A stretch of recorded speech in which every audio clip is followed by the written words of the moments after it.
है गाइस, कैसे हैं आप लोग। आई होप आप सभी लोग बहुत ही अच्छे होंगे और मैं आशा करता हूं कि आप लोग बहुत ही मन लगा करके पढ़ाई कर रहे होंगे और करना भी चाहिए, क्योंकि अब की बार 90 पार होना चाहिए। प्यारे बच्चों, जैसा कि आप लोगों को पता है कि हम लोग मैथ में जो क्वेश्चन पढ़ रहे हैं, जो 2024 के लिए इम्पोर्टेंट क्वेश्चन है, वह मैंने पार्ट 1, पार्ट 2, पार्ट 3 और पार्ट 4 चार पार्ट मैंने पढ़ा रखा है। उसे आप लोग जो बच्चे नहीं देखे हैं, क्रम से पार्ट 1 से लेके 4 तक अच्छे से देखें और नोट्स बनाएं, क्योंकि अब की बार 90 पार होना भी चाहिए। तो पुनः यानी अगली कड़ी में पार्ट 5 यानी भाग 5 लेकर के मैं आया हूं कि 2024 के बोर्ड एग्जाम के लिए कौन से क्वेश्चन इंपॉर्टेंट है मैथ में। देखिए, प्रतिदिन एक एक वीडियो अपलोड किए जा रहे हैं, अच्छे से देखें। एक चीज़ और, जो भी हमारे इस यूट्यूब चैनल पर नए हैं वे लोग सब्सक्राइब ज़रूर करें। इससे क्या होगा कि जैसे ही मैं वीडियो अपलोड करूंगा, इसका नोटिफिकेशन आपके पास पहुंचेगा और तुरंत ही आप इसका लाभ ले सकेंगे।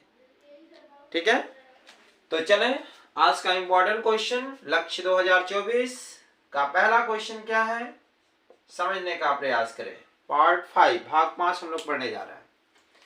उस बिंदु के निर्देशांक ज्ञात करें जो बिंदुओं -1, 7 और 4, -3 को मिलाने वाले रेखाखंड को दो संबंधित 3 के अनुपात में विभाजित करता है। याद रखिएगा, किसी भी प्रश्न में अगर दो बिंदु दिए रहे, क्या दिए रहे, दो बिंदु और एक अनुपात दिया रहे, दो बिंदु और अनुपात दिया रहे और कहे कि उसका निर्देशांक ज्ञात करें, तो याद रखना आपके हाई स्कूल के सिलेबस में अंतः विभाजन का ही सूत्र है, केवल वही आपको याद रखना है कि जब दो बिंदु और एक अनुपात दिया रहे तो अंतः विभाजित करने वाले बिंदु के निर्देशांक का सूत्र आप लगाएंगे। वह सूत्र क्या है, ध्यान से समझिएगा। पहली बात, पहले तो ये समझो क्या दिया है इसमें। प्रश्न में दिया है उस बिंदु के निर्देशांक ज्ञात करें, उस बिंदु के निर्देशांक, और वह बिंदु के निर्देशांक क्या होते हैं, x और y होते हैं। करा जो बिंदुओं, अब देखो दो बिंदु दिया है, पहला बिंदु क्या है -1, 7 और दूसरा बिंदु दिया है 4, -3। यहाँ देखो दो बिंदु दिया है, बिंदुओं का ना, बिंदुओं का मतलब एक बिंदु से अधिक, मतलब कितना बिंदु है, एक यह है और एक यह है। तो दोनों बिंदु को लिख लो आप, इसको ना हो तो पहले बिंदु को ए मान लो, क्या दिया है जी -1, 7 और दूसरे बिंदु को मान लो बी, क्या दिया है बाबू 4, -3। बताओ जी, यहां तक किसी को कोई समस्या हो तो आप बोलो, फटाफट बोलिए। नहीं है ना, कभी भी जब दो बिंदु दिए रहे तो पहले को ए मान लेना और दूसरे को बी मान लेना, कोई समस्या। और देखो भाई अनुपात दिया है, और याद रखिएगा अनुपात भी यहाँ दिया है, तो यहाँ लिखेंगे अनुपात बराबर दिया है 2/3। ठीक है, याद रखिएगा जब भी किसी भी प्रश्न में ऐसे दो बिंदु दिए रहे तो दो बिंदु में पहला मान होता है, पहले को हम मानेंगे x1, सेकेंड को y1, x2 एंड y2। कोई समस्या, समझने का प्रयास करें। जब भी दो बिंदु दिया रहेगा, पहला x1, y1, x2, y2, बस माइंड में सेट कर लो, x1, y1, x2, y2। ठीक, पहला x1, y1, x2 है y2। हर एक सवाल में ऐसे ही मानना पड़ेगा आपको जब भी ऐसे क्वेश्चन है। और अनुपात जब भी दिया रहे बाबू ना, अनुपात को हम पहले को m1 मानते हैं और दूसरे को m2 मानते हैं। कभी भी अनुपात दिया रहे तो पहला m1 हो जाएगा और दूसरा क्या हो जाएगा, m2 हो जाएगा।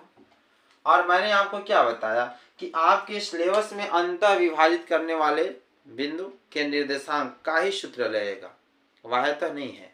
तो याद रखिएगा, कराना उस बिंदु के निर्देशांक, तो लिखेंगे अतः बिंदु के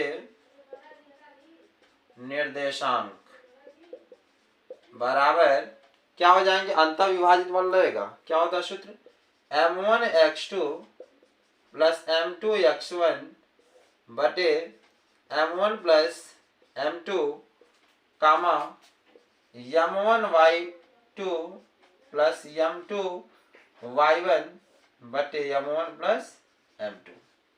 देखो जी यही सूत्र होता है। जो अंतः विभाजित करने वाले बिंदु के निर्देशांक जब भी दो बिंदु और एक अनुपात, मैं बार बार रिपीट क्यों कर रहा हूं कि ऐसा क्वेश्चन आने पर आपको कभी समस्या नहीं होना चाहिए।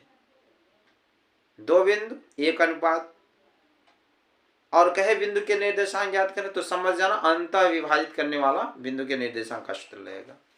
और यही सूत्र है m1 x2 m2 x1 बटे m1 प्लस m2 कामा m1 y2 m2 y1 बटे m1 प्लस m2। बस यही सूत्र आपको याद करना है। याद हो गया ना? चलिए अब जब याद कर लेंगे बाबू तो सवाल तो एकदम आ जाएंगे। m1 का मान कितना है? 2, तो लिखिए 2 गुणे x2, x2 की वैल्यू क्या है? देखो जी 4, तो लिखिए 4 प्लस m2, m2 का मान क्या है? 3 गुणे x1, x1 का मान क्या है? -1। एक चीज विशेष ध्यान दीजिएगा, कभी भी अगर माइनस का मान हो, माइनस भी हो, ठीक है, तो उस माइनस को हमेशा ब्रैकेट में लिखते हैं कि गलती ना हो, यानी -1 लिख दिया गया, ठीक है। और बटे, क्योंकि x1 का मान क्या है? -1। m1 का मान क्या है बाबू? देखो 2 प्लस m2 का मान क्या है? 3 कामा m1 का मान क्या है? 2 गुणे y2, y2 की वैल्यू क्या है? -3, तो -3 है तो ब्रैकेट में लिखना जी, प्लस m2, m2 का मान क्या है? 3 गुणे y1, y1 का मान क्या है? 7 बटे m1 प्लस m2 यानी 2 प्लस 3।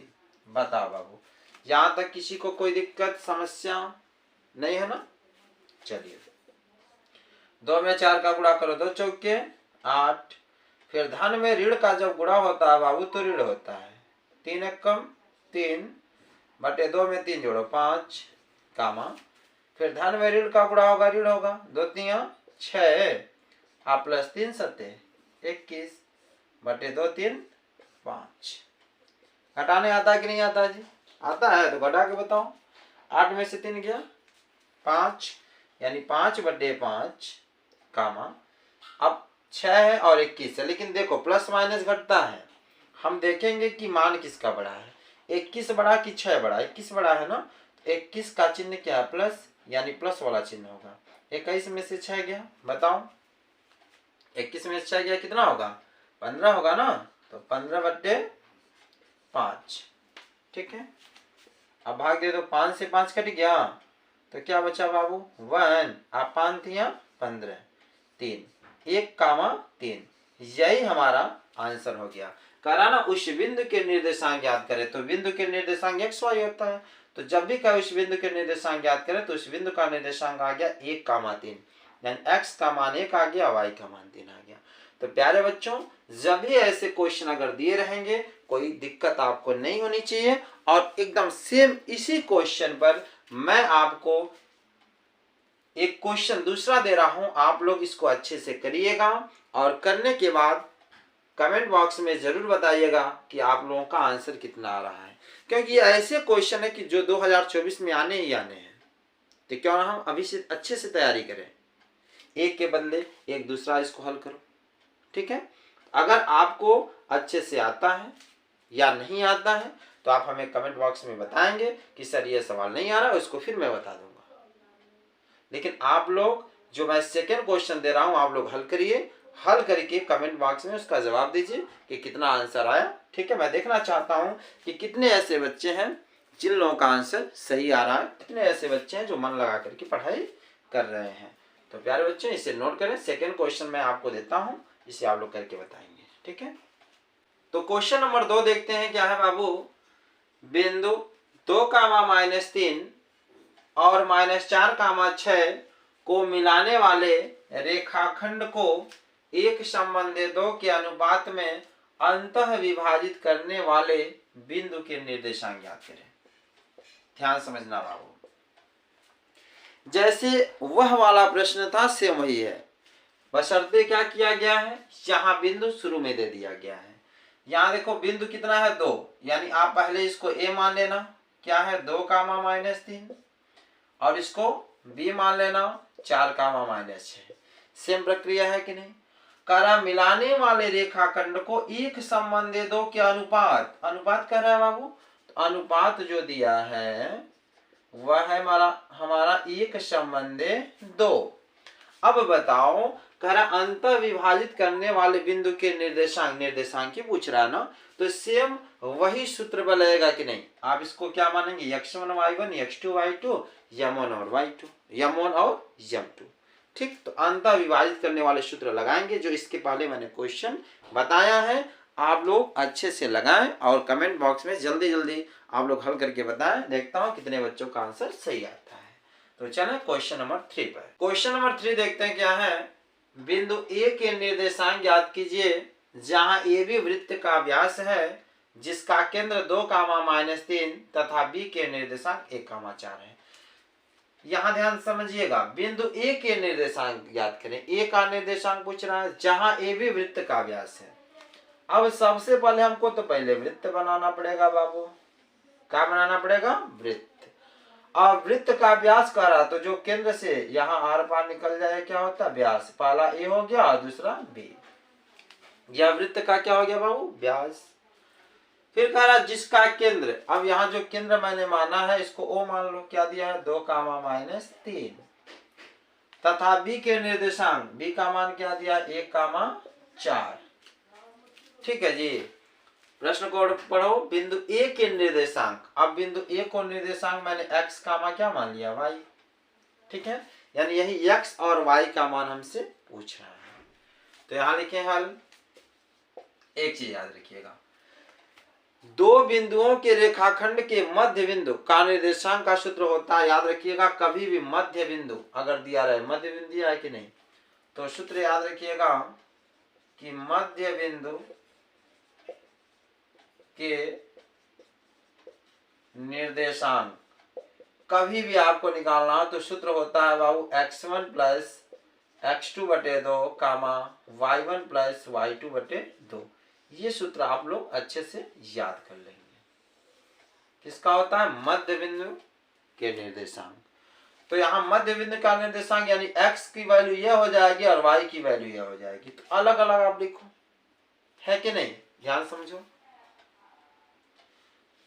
यहां देखो बिंदु कितना है, 2, एगो ए है और एगो बी है। तो यहाँ पर ए वाले का मान लिख लो। ए का मान क्या है बाबू, x, y। ठीक है, बी का मान क्या है बाबू 1, 4। ठीक, और मध्य बिंदु जो दिया है वो कितना है 2, -3। ठीक है, तो अब यहां ध्यान समझो, मध्य बिंदु, मध्य बिंदु का निर्देशांक कितना दिया है 2, -3। ठीक है, अब देखो जब दो बिंदु होता है तो पहले क्या माने x1 y1 x2 y2। अब मध्य बिंदु को पहले को x मानते हैं बाबू और दूसरे को y मानते हैं। ठीक है, तो चलें, अब x बराबर ये सूत्र हो जाएगा और y बराबर ये सूत्र हो जाएगा। तो सूत्र लिखो मध्य बिंदु का, x बराबर क्या लिखेंगे ये x1 प्लस x2/2। ठीक है जी, और यहां लिख दो y बराबर, अलग अलग मैं लिख रहा हूं, तो y बराबर क्या हो जाएगा ये y1 प्लस y2/2। ठीक है जी, बोलो समझे कि नहीं समझे। x की वैल्यू कितना है बाबू 2, तो लिखिए 2 बराबर x1 की वैल्यू क्या है x प्लस x2 की वैल्यू क्या है 1/2। अब इसके बटे मान सकते हैं तिर्या गुणा, x प्लस 1 में 1 का गुणा होगा तो x प्लस 1 बराबर 2 दूनी 4।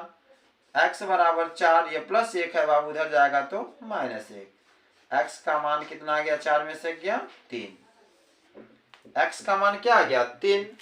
अब वैसे यहाँ करो, y का मान क्या दिया है -3 बराबर y1 का मान क्या है बाबू y प्लस y2 का मान क्या है 4/2। इसके बटे मान सकते हैं ना, बिल्कुल। अब 1 का गुणा इसमें करो, y प्लस 4 बराबर -2 3 6, तो y बराबर -6, ये प्लस 4 है उधर जाएगा तो -4, y बराबर -6 4 10, y का मान कितना आ गया -10, क्योंकि माइनस माइनस माइनस होता लेकिन जोड़ लिया जाता है। ठीक, तो क्या कर रहा था, बिंदु ए के निर्देशांक, तो बिंदु ए का निर्देशांक क्या माने थे, एक्स वाई माने थे ना।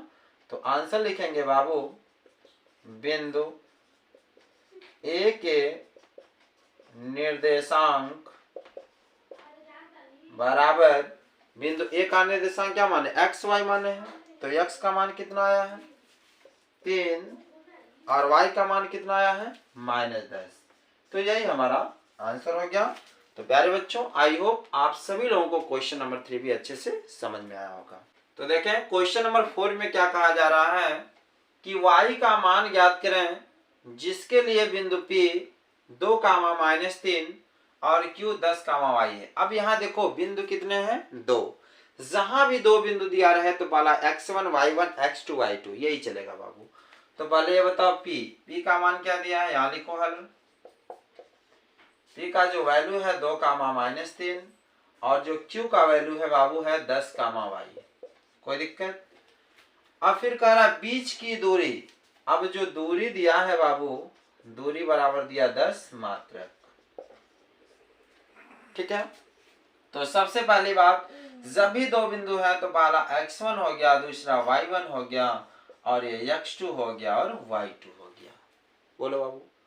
तो याद रखिएगा, जब कभी भी दूरी पूछा जाए, जब भी 2 बिंदु दिए रहे और दूरी वाली बात हो जाए तो दूरी बराबर सूत्र होता है कौड़ी में x1 - x2 का होल वर्ग प्लस y1 - y2 का होल वर्ग। दूरी दिया है 10 में मात्रक, तो दूरी बराबर लिखेंगे बाबू √x1 - x2 का होल वर्ग प्लस y1 - y2 का होल वर्ग। ये आप लोग याद रखिएगा, कभी भी दूरी अगर पूछा जाए, 2 बिंदु दिए रहे तो दूरी बराबर सूत्र होता है x1 - x2 का होल वर्ग प्लस y1 - y2 का होल वर्ग। अब यहाँ मान रख लो बाबू, x1 का मान क्या है 2, तो लिखिए 2 माइनस x2 का मान क्या है 10 का होल वर्ग प्लस y1 का मान क्या है बाबू -3, तो लिखो -3। फिर माइनस y2 का मान क्या है बाबू y का होल वर्ग। बताओ जी, यहाँ तक कोई समस्या नहीं है ना। देखो सरमाने से काम नहीं चलेगा, जहां समस्या कहीं भी कोई भी दिक्कत हो आप जरूर बताएं। आप यही नहीं, मैथ ही नहीं बाबू, अगर आपको हिंदी भी अच्छे से तैयारी नहीं है, सोशल साइंस तैयारी नहीं है, साइंस की तैयारी नहीं है, तो आप कमेंट बॉक्स में बताओ, क्योंकि अब की बार 90 पार। ठीक है, एकदम अच्छे से तैयारी करें। जो भी सब्जेक्ट आपकी तैयारी करानी है कमेंट बॉक्स में बताएं, मैं तैयारी एकदम अच्छे तरह से कराऊंगा। तो चलें, 10 में से 2 घटाओ। अब देखो 2 है और 10 है, ये बताओ 2 और 10 में कौन बड़ा, 10 बड़ा ना। तो 10 बड़ा है तो 10 का चिन्ह माइनस, यानी -10 में से 2 गया 8, -8 का वर्ग प्लस। अब देखो बाबू, यह a हो गया और यह b हो गया। अब यह घटेगा नहीं क्योंकि यह -3 है, इसको a मान लो और इसको भी मान लो। ठीक, तो a - b का होल वर्ग, एक सूत्र होता है a - b का होल वर्ग का, a² + b² - 2ab। यह सूत्र नोट कर लो, यहां मैं लिख दे रहा हूं सूत्र a - b का होल वर्ग a² + b² - 2ab। ठीक है, इसी सूत्र से रहेगा ये। तो सूत्र क्या होता है a², a का मान क्या है बाबू -3, तो लिखो -3 का वर्ग प्लस b², b क्या है y का वर्ग -2ab, तो -2 गुणे a का मान क्या है बाबू -3 गुणे b का मान क्या है बाबू y। ठीक है जी, चलो अब यहाँ ध्यान दो। फिर -8 का वर्ग करेंगे तो 8 वट है 64 और फिर प्लस 3 का वर्ग करो 3 त्रिक का 9। सर जी माइनस कहाँ चला गया बाबू, जब वर्ग करोगे तो माइनस तो घर ही जाएगा ना, क्योंकि माइनस का वर्ग क्या होता है प्लस होता है। फिर प्लस y², अब माइनस में माइनस का जब गुणा हो बाबू तो प्लस हो जाएगी। ठीक, 2 तिया 6y। बताओ जी समझे कि ना समझे। फिर यहाँ ध्यान दो, 64 और 9, 64 में जरा 9 जोड़ो, 64 में 6 जोड़ेंगे कितना होगा 70 और 3 73 हो जाएगा। जोड़ोगे कितना होगा 73। ठीक है, 64 में 9 जोड़ोगे तो कितना होगा 73 plus y square plus 6y। अब ये बताओ दूरी कितना दिया है 10 मात्रक, तो यहाँ दूरी की जगह 10 10 10 10 लिखेंगे। बताओ जी कोई दिक्कत। अब सबसे बड़ी बात, अब यहाँ हमको याद रखिएगा y का मान हमसे पूछ रहा है और ये बताओ यहाँ कड़ी दिया है, कड़ी हटेगी कैसे। जब कभी भी कोई कड़ी न हटे बाबू ना, तो सीधी सी बात उसका वर्ग कर दो, और एक तरफ नहीं करना है, दोनों पक्षों में करना है। तो लिखेंगे हम दोनों पक्षों का वर्ग करने पर, आज जब वर्ग कर देंगे ना बाबू तो ये क्या हो जाएगा, हट जाएगा कड़ी। तो यहाँ क्या हो जाएगा, यहाँ जाइए 10 का वर्ग बराबर under root 73 plus y square plus 6y का होल वर्ग। ठीक है जी। अब 10 का वर्ग करेंगे 10 दहा में 100। आज जब इसका कड़ी का वर्ग करेंगे केवल कड़ी हट जाएगा, अंदर वाला लिख लो 73 plus y square plus 6y। ठीक है, कोई समस्या नहीं है ना। अब ये बताओ या करके इसको पहले इसको उधर लिख सकते हैं, बिल्कुल लिख सकते हैं। क्या लिखेंगे 73 plus y square plus 6y बराबर 100 है ना, तो 100 रहने दो। और एक चीज और समझो, सबको एक तरफ लाओ, 73 plus y square plus 6y, ये प्लस 100 इधर आएगा तो माइनस 100। अब देखो गुणनखंड में आपको सिखाया था, देखो गुणनखंड से पीछा नहीं छूट रहा है हमारा। एक गुणनखंड का अलग ही पार्ट अच्छे से मैं बताऊं, इसको जरूर देखो कि कब जोड़ने पर कब घटाने पर कैसे किया जाए, सब बताया गया है। तो फिलहाल सबसे पहले बड़ी घा लिखते हैं, वाई स्क्वायर हो गया, फिर क्या 6y हो गया। अब माइनस 100 में से 73 घटाओ, बोलो कितना होगा जी, होगा माइनस 27। ठीक है, अब बराबर देखो ये सब जब इधर लाए थे तो क्या हो गया था 0, तो बराबर क्या हो जाएगा 0। ठीक है, अब 27 का ऐसा गुणनखंड करना है बाबू, गुणा करो तो 27 आ जाए और घटाओ तो 6 आ जाए। ठीक, तो यहाँ तक आप लोग नोट करें अच्छे से, फिर मैं आगे यहाँ से बताता हूँ। इसके बाद यहाँ आ जाइए, क्या है y square plus 6y minus 27 is equal to 0। अब 27 का ऐसा गुणनखंड करना है बाबू, गुणा करो 27 घटाओ तो 6। नोट रखिए 27 और 9 में से 3 घटाएंगे तो 6 होगा। आप लोग गुणनखंड वाला पार्ट जरूर देखें आप, ठीक है, पीछे बताया जा चुका है। तो वाई स्क्वायर प्लस, अब 9 में से 3 घटाओगे बाबू क्या होगा 6, और 9 में 3 का गुणा करोगे 27 हो जाएगा। बगल में y है तो y माइनस 27 बराबर 0। गुणनखंड जिसको आएगा उसी को ये सवाल आएगा, अच्छे से समझो, यही सवाल आ जाएगा यहाँ से। ठीक है, वाई स्क्वायर प्लस, अब y दोनों के साथ लगा दो, 9y माइनस क्या है 3y माइनस 27 बराबर 0। हाँ, जिसको नहीं गुणनखंड आ रहा है जरूर वो पार्ट देखे, 2 पार्ट या 3 पार्ट मैं बनाया हूँ। ठीक है, अब दो का जोड़ा बनाओ बाबू, दोनों के क्या कॉमन है y, तो एक y कॉमन, एक y बचेगा प्लस 9 बचेगा, फिर माइनस 3 और 27 में 3 कॉमन है, 3 से 3 कट गया y, अब माइनस माइनस क्या होता है बाबू प्लस, 3 9 27। देखो जी है मिला, अगर मिल गया तो सवाल सही है, इसे एक बार क्योंकि कॉमन के रूप में लिया जाता है, और यह एक बार लिखेंगे क्या y माइनस 3 बराबर 0। ऐसे सवाल में बताया हूँ। अब जरा यहाँ समझो, द्विघात समीकरण पढ़े होंगे, जब बराबर 0 होता है तो यदि करके लिखते हैं। क्या लिखते हैं यदि, देखो y प्लस 9 बराबर 0, तो y बराबर यह प्लस 9 है, उधर जाएगा तो माइनस 9 लिखेंगे। पुनः इसको लिखा जाए y माइनस 3 बराबर 0, y बराबर उधर जाएगा तो 3 हो जाएगा। तो क्या कर रहा था, y का मान याद करें, यानी आंसर हो जाएगा मेरा y बराबर क्या आ गया 3 और कामा माइनस 9, या तो 3 या तो माइनस 9, यही हमारा आंसर है। ठीक, तो प्यारे बच्चों कुछ क्वेश्चन मैं आपको दे रहा हूं, घर बैठ करके अच्छे से उसको लगाइएगा, क्योंकि यह परीक्षा के दृष्टिकोण से बहुत ही इम्पोर्टेंट क्वेश्चन है, और लगा करके जरूर बताइएगा आपको आया कि नहीं। अगर आपको नहीं आता है तो फिर बताइएगा, क्योंकि यह क्वेश्चन जो मैं देने जा रहा हूं इसके पहले मैं YouTube में पढ़ा चुका हूं, आप लोग जरूर देखिएगा। ठीक, कौन सा क्वेश्चन है, चलिए इसको देखते हैं हम। क्वेश्चन नंबर 5 देखते हैं क्या है, करा कि सिद्ध कीजिए कि कड़ी में 3, कड़ी में 5, कड़ी में 7, कड़ी में 2 या 3 कड़ी में 2 एक अपरिमेय संख्या है। प्यारे बच्चों, यह क्वेश्चन बहुत ही इंपॉर्टेंट है। अगर आपने एक क्वेश्चन कि सिद्ध कीजिए कड़ी में 3 एक अपरिमेय संख्या है सीख लिया, जान लिया, समझ लिया, तो इसी बेस पर कड़ी में 5, कड़ी में 7, कड़ी में 2 या 3 कड़ी में 2 को हल कर सकते हो। प्यारे बच्चों, इन सभी क्वेश्चन को मैं पीछे इस पर वीडियो अपलोड कर चुका हूं, 2 वीडियो अपलोड कर चुका हूं।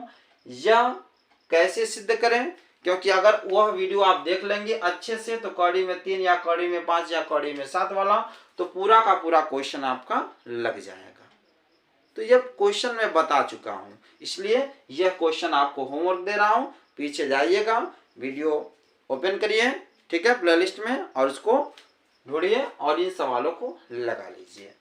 तो चलें क्वेश्चन नंबर 6, करा सिद्ध कीजिए कि 2 माइनस कड़ी में 5 प्लस 3 कड़ी में 2 प्लस 2 कड़ी में 3 प्लस 5 कड़ी में 3 एक अपरिमेय संख्या है। देखिए, एक क्वेश्चन इस पे पूछ सकता है कि 2 माइनस कड़ी में 5 या 3 प्लस कड़ी में 2, ठीक।